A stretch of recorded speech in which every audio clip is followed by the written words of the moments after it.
నమస్కారం. గోపాల్ సాముద్రిక శాస్త్ర అధ్యయనం చేసేటువంటి వీక్షకులకు ఒక విన్నపం. మనం ఈ సమాజంలో వ్యక్తులం గనక మనం అనేక మందిని పెద్దవాళ్ళని కలవటానికి, బంధువుల్ని, స్నేహితుల్ని, ఇంటికి వచ్చినటువంటి వాళ్ళకి మనం ఏదైనా సత్కారం చేయటం, ఇలాంటి అనేక ఫంక్షన్స్లోకి వాటిలోకి వెళ్ళినప్పుడు మనం ఏదో ఒకటి ఒక వస్తువు, ప్లాస్టిక్దో స్టీల్దో ఏదో ఒక వస్తువు, లేదా ఎవరికైనా వెళ్ళినప్పుడు స్వీటు హాటు ప్యాకెట్లు పట్టుకుని వెళ్తూ ఉంటాం.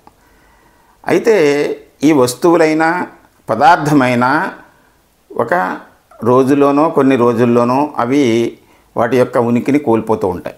అంతేకాదు, ఆల్రెడీ ఆ వస్తువులు వాళ్ళ దగ్గర మన దగ్గరనే ఉంటాయి, ఆ పదార్థాలు మనం తినలేనటువంటి పరిస్థితుల్లో ఉంటాం.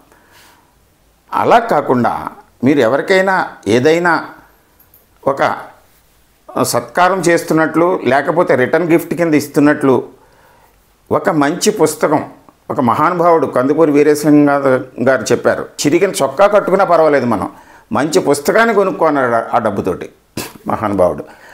అలాంటి వారి సూక్తిని మనం పాటిస్తూ మనం కూడా ఏదో ఒకటి ఒక పుస్తకాన్ని, మంచి పుస్తకాన్ని, ఒక యోగి ఆత్మకథ, ఆత్మ సాక్షాత్కారము రమణ మహర్షి వారిది, ఉపదేశసారము రమణ మహర్షి వారిది, శారదాదేవి జీవిత చరిత్ర, బౌద్ధ ధమ్మ సూక్తులు, స్వామి వివేకానంద వంటి జీవిత చరిత్ర, రమణ మహర్షి సంభాషణలు, రామకృష్ణ పరమహంస వారి జీవిత చరిత్ర, భగవద్గీత యొక్క అంశాలు బోధన, ఇలాంటివే కాదు, ఒకవేళ ఆసక్తి కలిగి ఉండి మీరు ఎవరికైనా ఇద్దామనుకున్నా నాబోటి వారు రచించినటువంటి ఈ శాస్త్రాలు, సాముద్రిక శాస్త్రం, ఈ ఆధ్యాత్మిక గ్రంథాలన్నీ కూడా మన జీవితంలో భాగమే.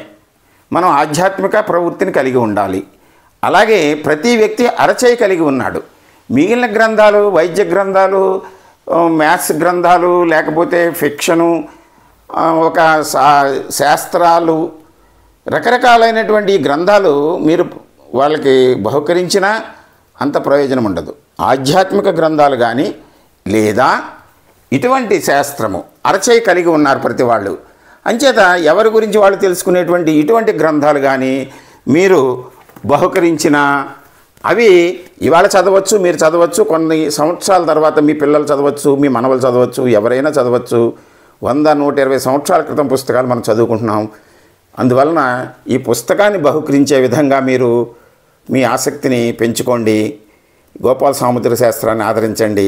ఈ గ్రంథాలను మీరు కొనుక్కొని చదవండి, చదివించండి. ఈ శాస్త్రాన్ని అభివృద్ధి చేయండి. నమస్కారం.